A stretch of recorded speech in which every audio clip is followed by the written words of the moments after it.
আব্দুল্লাহ ইবনে মুবারক রহমাতুল্লাহি আলাইহি বলতেছে, বাবা, কবরের মধ্যে আল্লাহ পাক আমার সাথে অনেক সুন্দর ভালো আচরণ করেছে।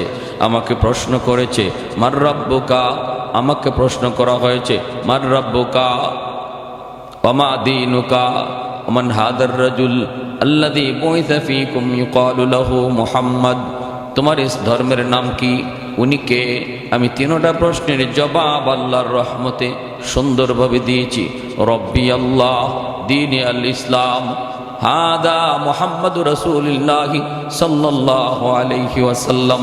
তিনটা প্রশ্নের জবাব দেওয়া মাত্রই আল্লাহ পাক আওয়াজ দিছে, সাদাকা সাদাকা আবদি, আমার বান্দা সত্য বলেছে, আমার বান্দা প্রশ্নের সঠিক জবাব দিয়েছে, সঠিক জবাব।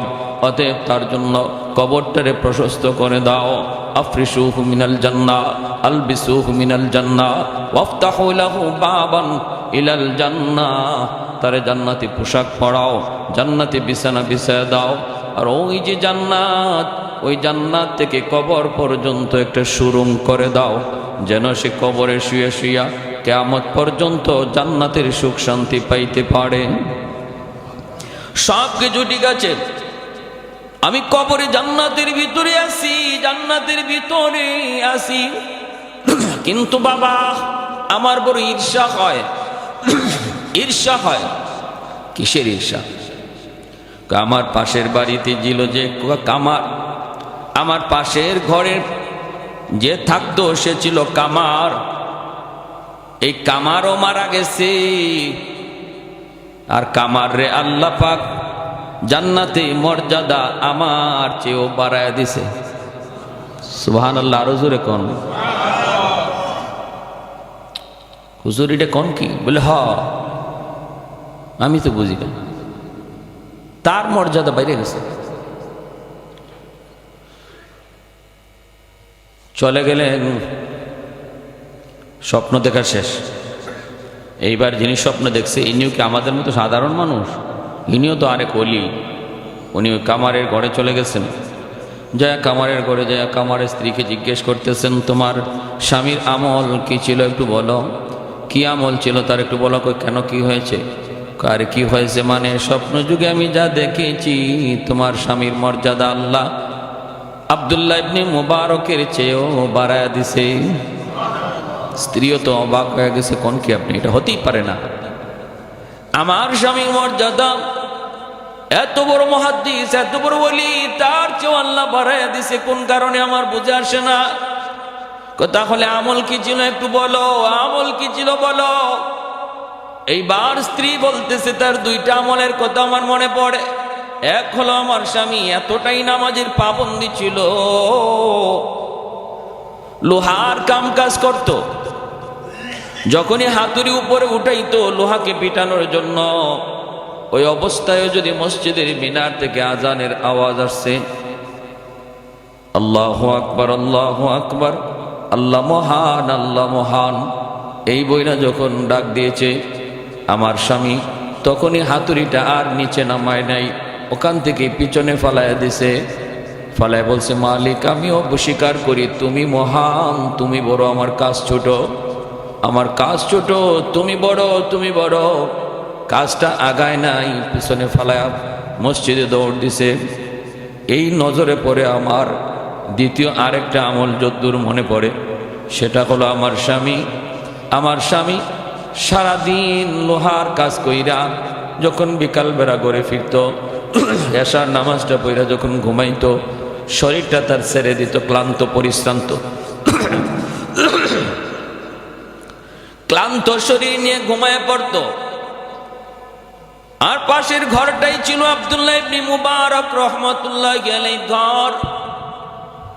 শেষ রাতে আব্দুল্লাহ ইবনে মুবারক তাহাজ্জুদের নামাজ পড়তেন, ফুফায় ফুফায় কাঁদতেন, চোখের পানি জড়ায় জড়ায় কাঁদতেন।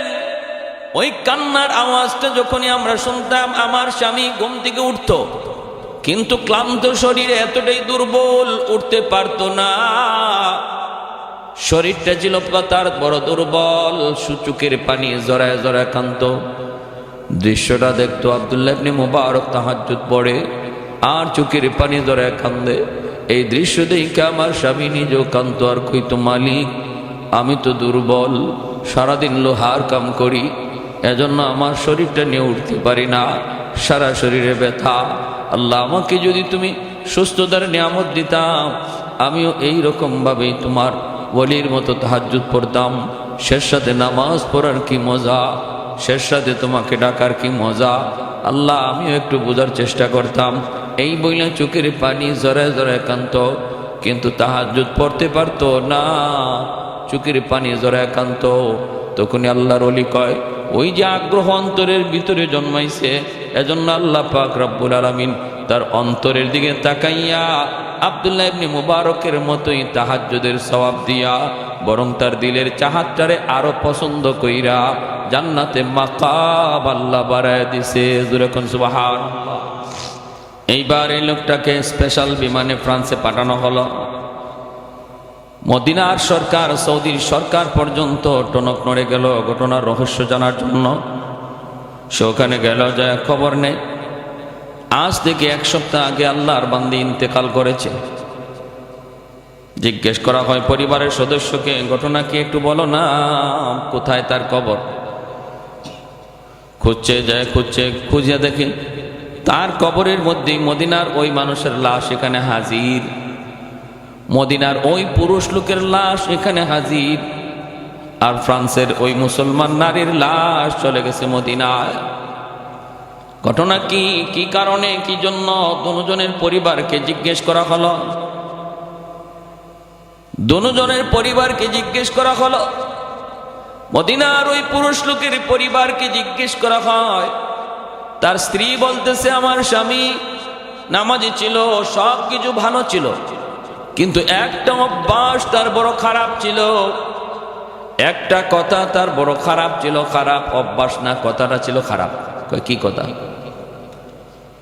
কথাটা হলো সে মাঝে মাঝেই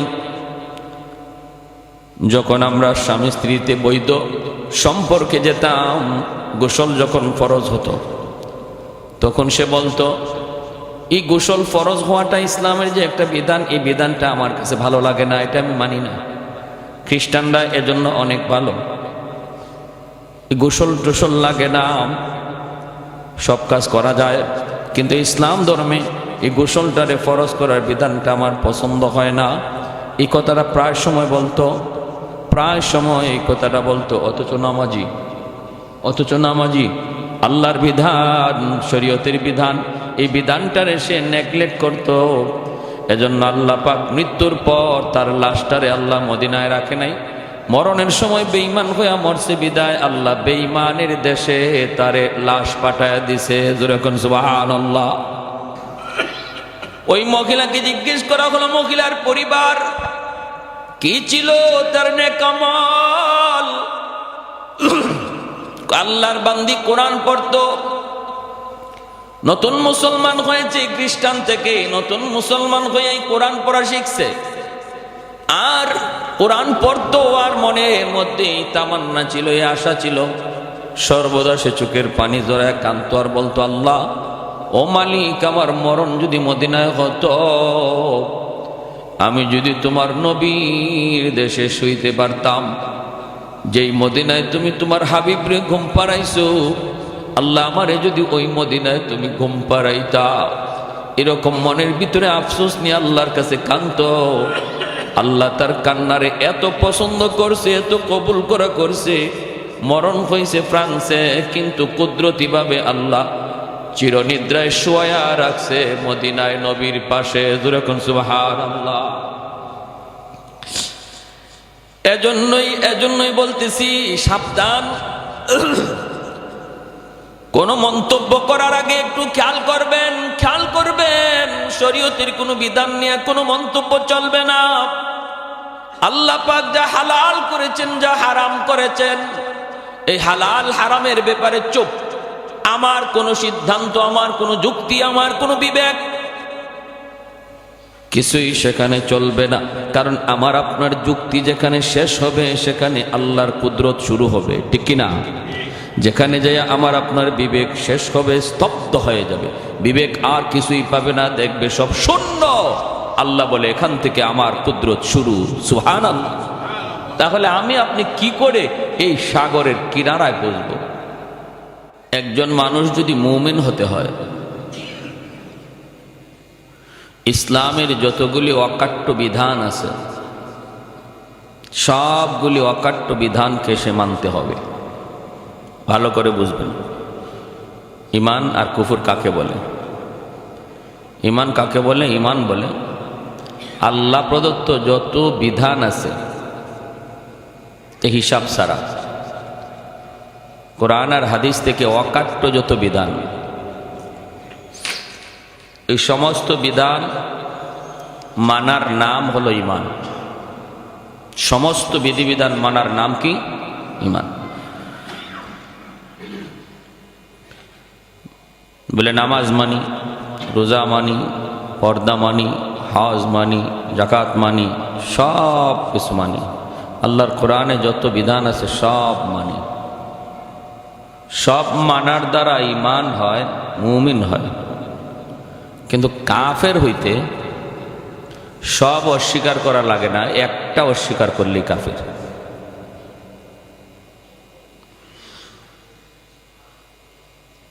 মুমিন ইমানদার হতে হলে সব মানতে হয়, আর কাফের হতে হলে সব অস্বীকার করা লাগে না।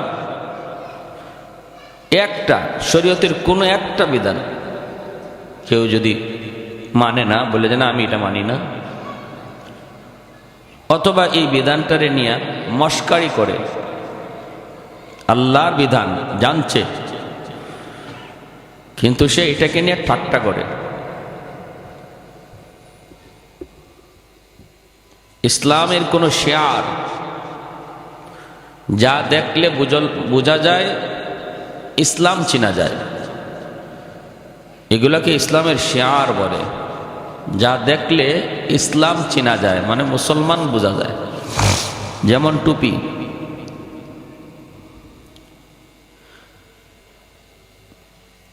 ইসলামের শেয়ার। মাদ্রাসা দেখলেই বোঝা যায় এটা মুসলমানের ধর্মীয় শিক্ষাঙ্গন। মসজিদ দেখলেই বোঝা যায় মুসলমানের ইবাদতের জায়গা। এগুলাকে বলা হয় শেয়ার। শেয়ার মানে চিহ্ন, আলামত। মেসওয়াক সামান্য একটা গাছের ডাল, মেসওয়াক। কেউ যদি বলে কি হুজুররা পাইছে, কি কয় কি না, এই আধুনিক যুগে, আল্ট্রা মডার্নের যুগে গাছের ডাল দিয়া দাঁত ঘষানি, এরা আনসোশাল, এরা সামাজিকতা বুঝে না। এটা রসুলের যুগে ব্রাশ ছিল না, তাই রসুল গাছের ডাল দিয়া দাঁত মাঝামাঝি করছে। এই যে আপনি বেঙ্গায়া বেঙ্গায়া বেঙ্গায়া মুখ বাঁকায়া বাঁকায়া কথা কইছেন, শেষ। রাজুল ইউমসিহুর রাজুলু মুমিনা ওয়া ইউমসি কাফিরা। আমি পারি না সেটা ভিন্ন কথা, দুর্বলতা থাকবে। আল্লাহ আমি এই আমলটা পারতেছি না, বা আমি এই আমলটা করতে পারতেছি না, আমি অপরাধী, আমাকে তৌফিক দাও। ঈমান থাকবে, বরং এটা আল্লাহরও পছন্দ করে। একজন মানুষ যখন আল্লাহর কাছে সারেন্ডার করে, নিজের দোষ স্বীকার করে, নিজের দোষটা আল্লাহর কাছে স্বীকার করে, এটা আল্লাহ খুব পছন্দ করে। কিন্তু দোষের উপরে অটল থেকে দোষটারে সঠিক মনে করা, এটা আল্লাহ খুব নারাজ হয়। ঈমান থাকে না, ঈমান থাকে না। এটা আমাদের বাস্তব জীবনেও আমরা দেখি। একজন মানুষ দোষ করে দোষ স্বীকার করে ফেলছে, মানুষ কিন্তু নরম হয়ে যায় তার প্রতি, যে ভাই দোষ স্বীকার করে ফেলছে, বাদ দাও। দোষ স্বীকার করে আল্লাহও তার প্রতি নরম হয়ে যায়। কিন্তু হাউজের সমাজে বসে যদি সে তার দোষটারে সঠিক বুঝাইতে চায়, না সে যে দোষ করছে এটা ঠিক করেছে, এটা যদি বলে, তাহলে কি কারো ভালো লাগে? মন খারাপ হয় কি হয় না? খুব হয়।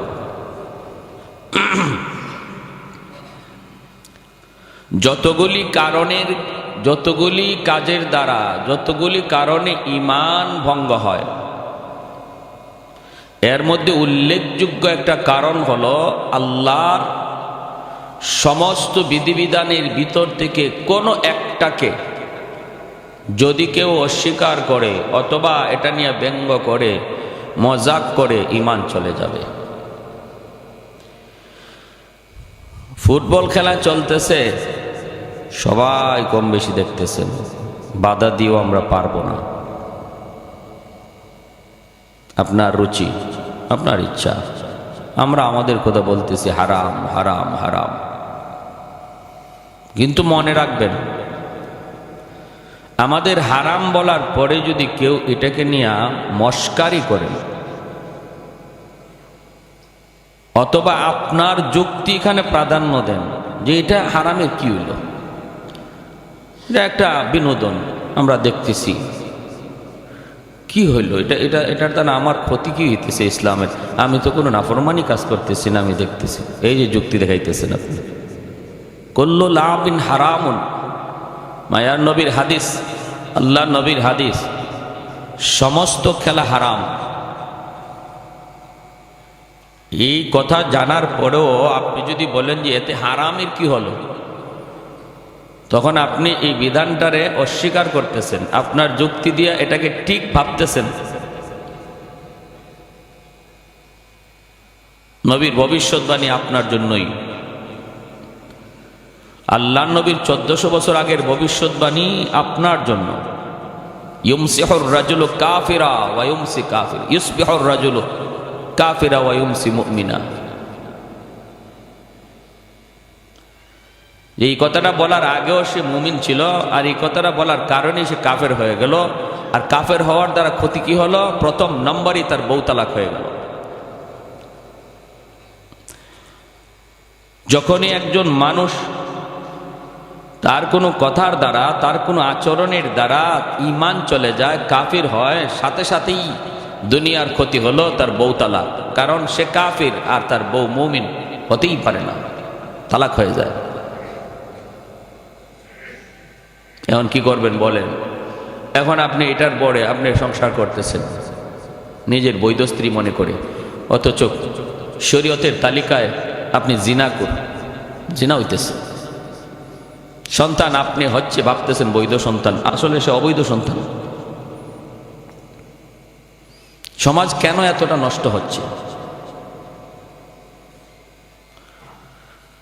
সমাজ, যুব সমাজের দ্বারা কেন এতটা ক্ষতির দিকে যাচ্ছে? কেন সন্তান আজকে বাপ মার কথা মানতেছে না? কেন মুরব্বীদের শ্রদ্ধা করতেছে না? কেন ইয়াবা, গাঞ্জা, মদ সব দিকে ঝুঁকতেছে? শুধু বাজে কাজের দিকে দৌড়াচ্ছে। কারণটা কি? মূলে তালাশ করলে দেখা যাবে সে বৈধ না অবৈধ, এটাই সন্দেহ আছে। কারণ বাপ মাও জানে না যে তাদের বিবাহ বাতিল হয়ে গেছে, সম্পর্কটা হচ্ছে অবৈধ। অবৈধ সন্তানের কাছ থেকে ভালো কিছু সমাজ আশা করতে পারে না, কশ্চিন কালেও না, কশ্চিন কালেও না। সমাজের ভালো কিছু তার দ্বারা আশা করা যাবে না।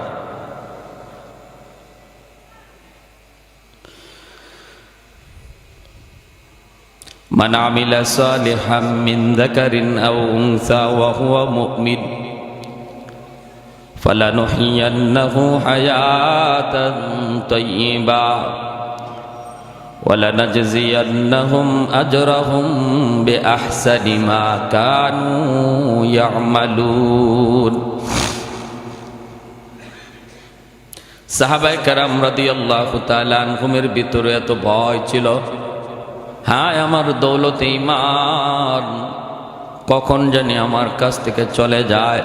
অথচ সর্বদা আল্লাহর নবীর সাথেই থাকতেন, নবীর কথাতেই তারা চলতেন, নবীর কথা মানতেন, নবীর মতো হাঁটতেন, নবীর মতো ঘুমাইতেন, আল্লাহর নবীর মতো খাইতেন, আল্লাহর নবীর মতোই দুনিয়াদারি করতেন।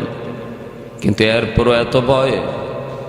হযরত হানজালা রাদিয়াল্লাহু তাআলা আনহু হঠাৎ করে চিল্লাইতেছেন, না ফাকা হানজালা, না ফাকা, না ফাকা হানজালা, হানজালা মুনাফিক হয়ে গেছে। নিজেরে নিজে বলতেছেন হানজালা মুনাফিক হয়ে গেছে, হানজালা মুনাফিক হয়ে গেছে। আল্লাহর নবীর দরবারের দিকে দৌড়াইতেছেন। আবু বকর সিদ্দিক রাদিয়াল্লাহু তাআলা আনহু থামায় বলেন, হানজালা কি হয়েছে? হানজালা বলেন নাফাকা হানজালা, হানজালা মুনাফিক হয়ে গেছে।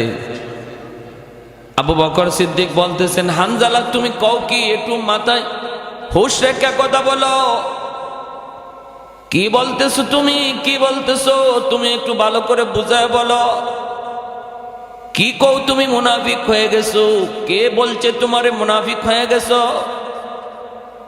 হানজালা বলতেছে, আবু বকর ভাইরে আমি কিন্তু মুনাফিক হয়ে গেছি। বলে কেমনে, কিভাবে, একটু বুঝায় কও। আবু বকর ভয়ে কাঁপতেছেন, কি ব্যাপার একটু বুঝায় বলো। হানজালা বলেন, নবীর দরবারে যতক্ষণ আমি থাকি ততক্ষণ আমার অবস্থা থাকে একরকম, আর যখনই বিবি বাচ্চা ঘরে চলে আসি তখনই অবস্থা হয়ে যায় ভিন্ন রকম। নবীর কাছে থাকলে আমি বুঝাই আমি একরকম, ঘরে আসলে আমি হয়ে যাই অন্য রকম। মসজিদে থাকলে আমার দিল থাকে একরকম, ঘরে গেলে দিল হয়ে যায় ভিন্ন রকম। দোকানে বসলে পরে হয়ে যায় আমি অন্য রকম। আমার আচরণ, আমার কথা, আমার আখলাক, আমার ব্যবহার মসজিদের ব্যবহারের মতো হয় না।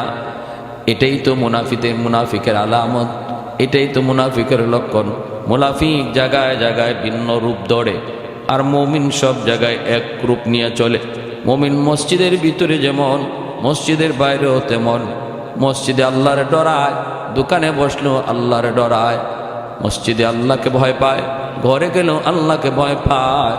এতে হলো মুমিনের আলামত। আর ভিন্নতা যার ভিতরে আসে এটা তো মুনাফিকের আলামত। যেই মাত্র হানজালা এমন কথা বলছেন, সাথে সাথে আবু বকর সিদ্দিক রাদিয়াল্লাহু তাআলা আনহু চিৎকার দিয়া বলেন, তাহলে হানজালা যদি এই কারণে মুনাফিক হয়ে যায়, আমি আবু বকরও মুনাফিক হয়ে গেছি।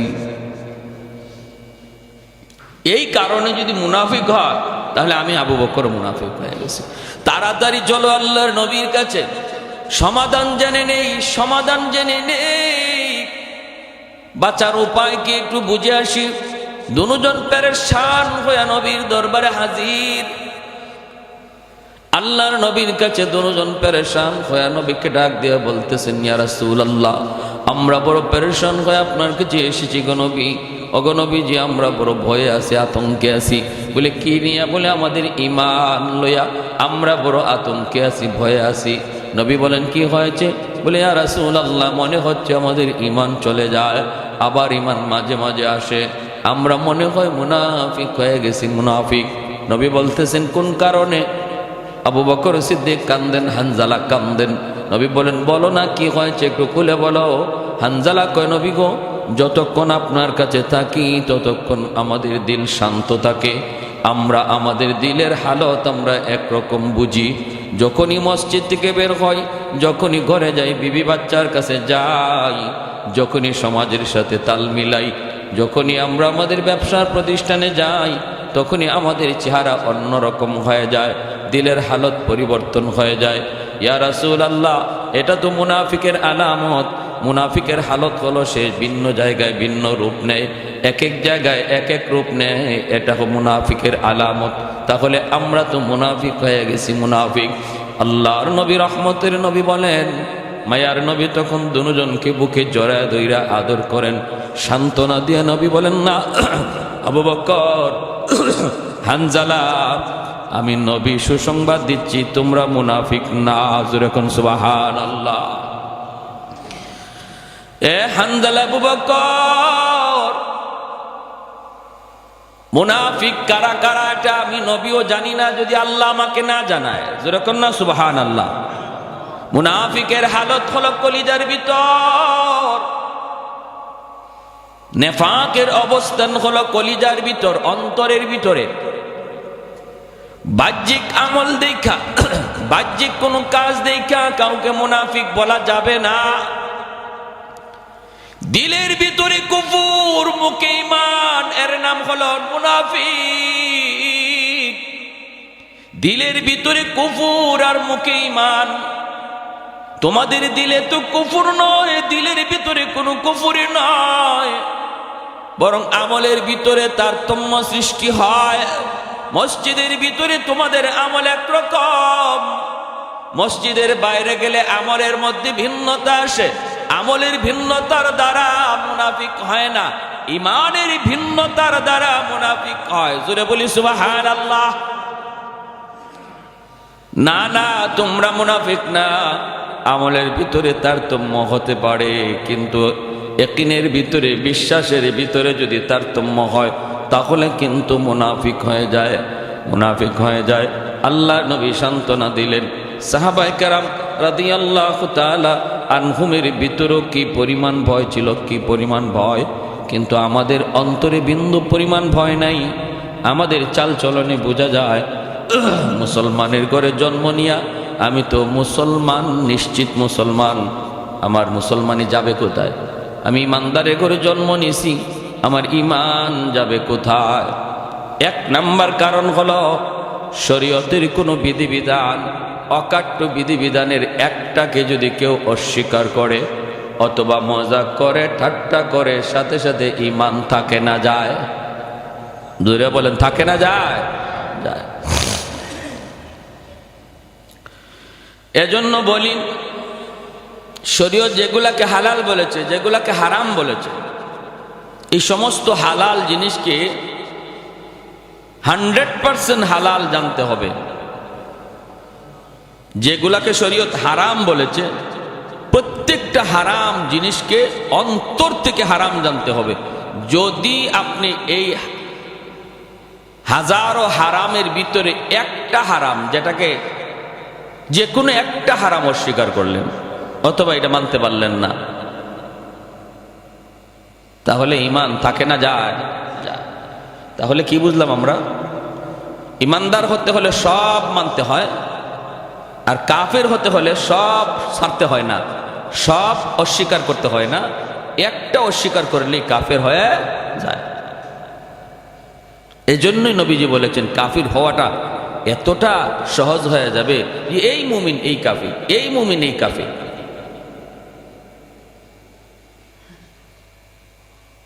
এজন্য আমরা আমাদের কথা বলবো, খেলাধুলা হারাম। হ্যাঁ, আপনি দেখতেছেন হারাম কাজ করতেছেন, অন্তত হৃদয়ের ভিতরে, মনের ভিতরে নিজের অপরাধী ভাবেন, অপরাধী, তো ঈমান থাকবে। আর যদি এখানে অহংকারী দেখান, আমি কি কম বুঝি, আর এটা হারামের কি হইল, এখানে ক্ষতির কি হচ্ছে? কাতার একটা মুসলিম দেশ বিশ্বকাপের আয়োজন করছে, ইসলামের দাওয়াত দিতেছে, কোরআনে আয়াত হাদিস লিখে ইসলামের দাওয়াত দিচ্ছে, এতে ক্ষতির কি হলো? হারাম কাজের আয়োজন কইরা ইসলামের দাওয়াত দেওয়াও হারাম। হারামের মাধ্যমে ইসলামের পথে কাউকে ডাকা, এটাও কি? জোরে কন, জোরে কন, হারাম। কোন ওয়াজ মাহফিলে কর্তৃপক্ষ যদি মনে করে যে মানুষ যখন আয় না দিনের কথা শুনতে, হুজুরের কথা শুনতে, মমতাজরে লই আইমু আজকে, আর হুজুর উঠবার আগে মমতাজ গান গাইব, মানুষ আসে না কেমনে দেখব?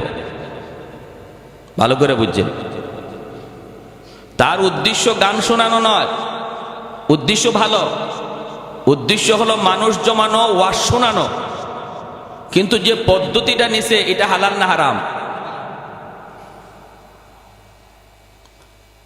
কোন গায়িকা, কোন নায়িকা আইনা মানুষ জমাইয়া তারপরে ওয়াজ শোনাবে, এমন চিন্তা যদি কেউ করে, এটা যেমন হারাম, বিশ্বকাপের আয়োজন কইরা কোরআনের আয়াত আর হাদিস লিখে দাওয়াত দেওয়া এটাও হারাম।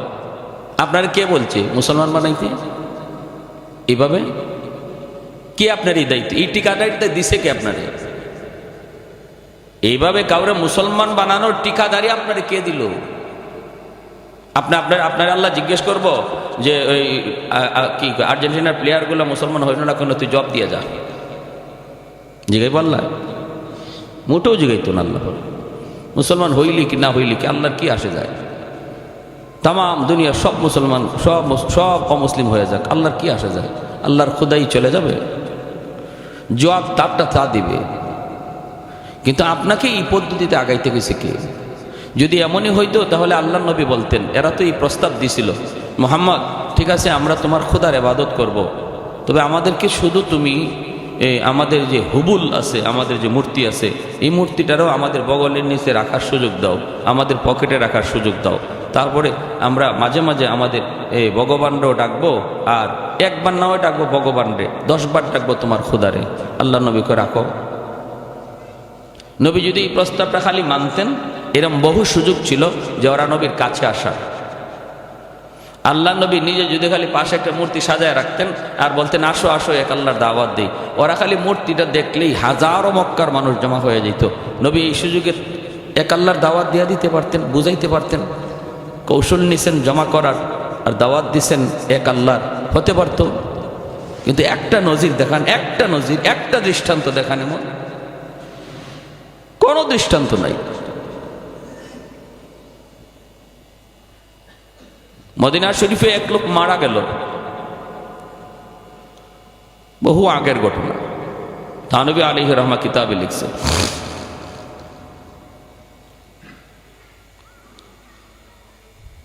কোন কারণে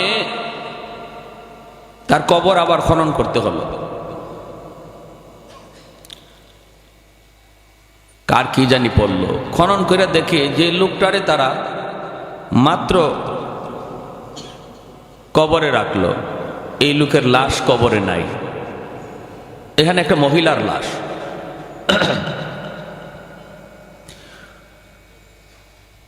মহিলার লাশ রাখলো, পুরুষ, ভিন্ন এক মহিলার লাশ। অবাক হয়ে গেল, হইচই পড়ে গেল। হজের মৌসুম ছিল তখন, হজের মৌসুম ছিল। অনেক মানুষ এই খবর পাইয়া দেখতেও গেল। তখন মদিনায় এক লোক ছিল ফ্রান্সের, ওখান থেকে মুসলমান হয়ে সে আসছে, সেও গেছে দেখতে। এই মহিলারে কেউ চিনে না, মদিনার সব মানুষ আসছে, কেউ চিনে না এই মহিলাকে। ও ফ্রান্সের লোকটা যায়া দেখছে, ও সব দেশের লোকই তো দেখতেছে, ও দেখি চিনে ফেলছে, যারে এই মহিলার বাড়ি তো ফ্রান্স, এখানে আসলো কেমন করে। আর আমি তো হজের মৌসুমে, হজের সফরে আসার আগে আমি তারে কোরআন পড়াই। সুবহানাল্লাহ, জোরে কোন।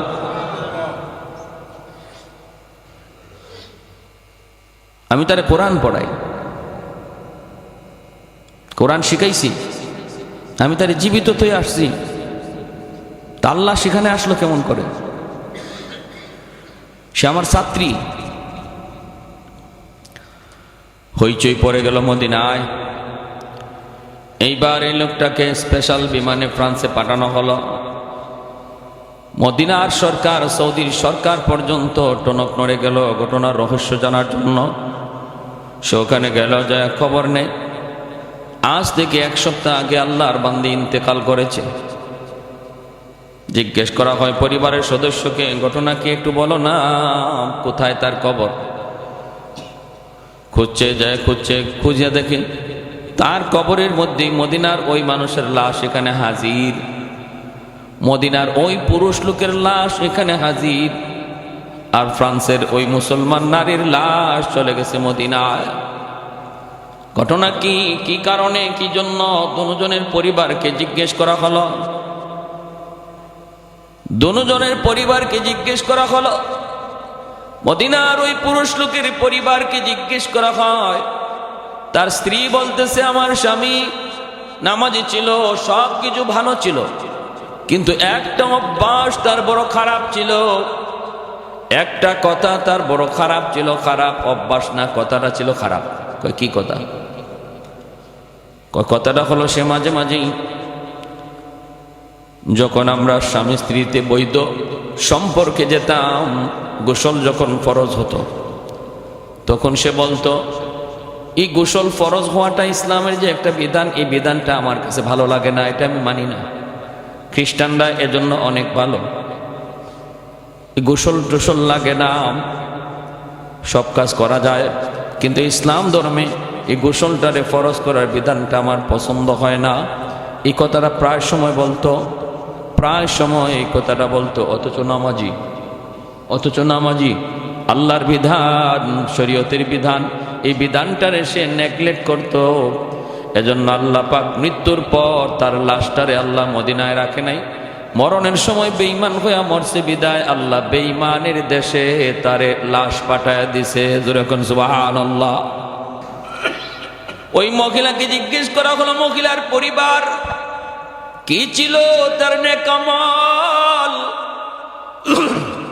আল্লাহর বান্দি কোরআন পড়তো, নতুন মুসলমান হয়েছে, খ্রিস্টান থেকে নতুন মুসলমান হয়ে কোরআন পড়া শিখছে।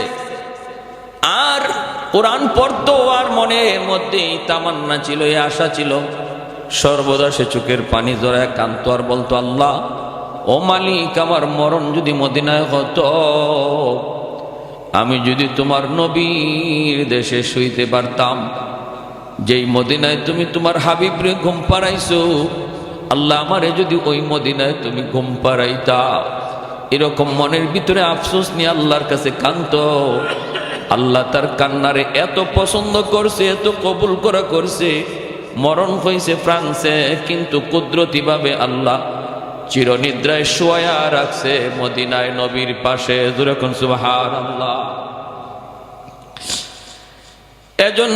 এজন্যই বলতেছি, সাবধান। কোন মন্তব্য করার আগে একটু খেয়াল করবেন। শরীয়তের কোনো বিধান নিয়ে কোনো মন্তব্য চলবে না। আল্লাহ পাক যা হালাল করেছেন, যা হারাম করেছেন, এই হালাল হারামের ব্যাপারে চুপ। আমার কোনো সিদ্ধান্ত, আমার কোনো যুক্তি, আমার কোনো বিবেক কিছুই সেখানে চলবে না। কারণ আমার আপনার যুক্তি যেখানে শেষ হবে, সেখানে আল্লাহর কুদরত শুরু হবে, ঠিক কিনা? যেখানে যাই আমার আপনার বিবেক শেষ হবে, স্তব্ধ হয়ে যাবে, বিবেক আর কিছুই পাবে না, দেখবে সব শূন্য। আল্লাহ বলে, এখান থেকে আমার কুদরত শুরু। সুবহানাল্লাহ। তাহলে আমি আপনি কি করে এই সাগরের কিনারায় বসবো? শরীয়তের সাগরের কিনারায় বসবো কি করে? কিসের বাহাদুরি?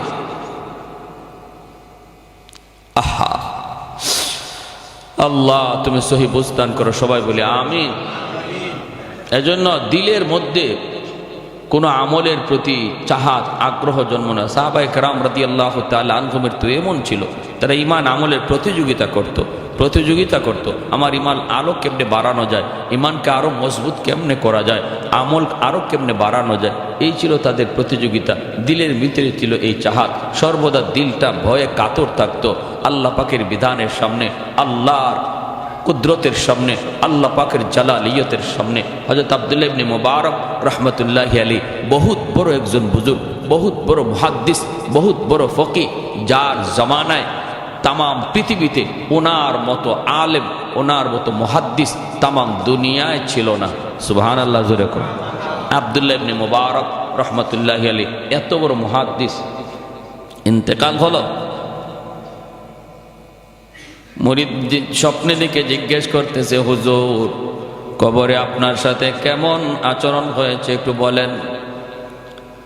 আব্দুল্লাহ ইবনে মুবারক রাহমাতুল্লাহি আলাইহি বলতেছে, বাবা কবরের মধ্যে আল্লাহ পাক আমার সাথে অনেক সুন্দর ভালো আচরণ করেছে।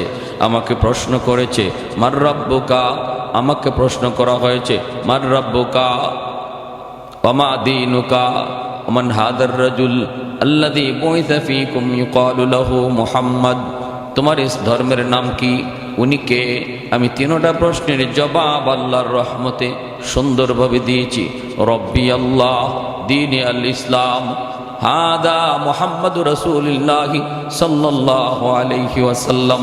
তিনটা প্রশ্নের জবাব দেওয়া মাত্রই আল্লাহ পাক আওয়াজ দিছে, সাদাকা সাদাকা আবদি, আমার বান্দা সত্য বলেছে, আমার বান্দা প্রশ্নের সঠিক জবাব দিয়েছে, সঠিক জবাব। অতএব তার জন্য কবরটারে প্রশস্ত করে দাও। আফরিশুহু মিনাল জান্নাহ, আলবিসুহু মিনাল জান্নাহ, ওয়াফতাহু লাহু বাবান ইলাল জান্নাহ, তারে জান্নাতি পোশাক পরাও, জান্নাতি বিছানা বিছায়া দাও। আর ওই যে জান্নাত, ওই জান্নাত থেকে কবর পর্যন্ত একটা সুরুং করে দাও, যেন সে কবরে শুয়ে শুয়া কিয়ামত পর্যন্ত জান্নাতের সুখ শান্তি পাইতে পারে।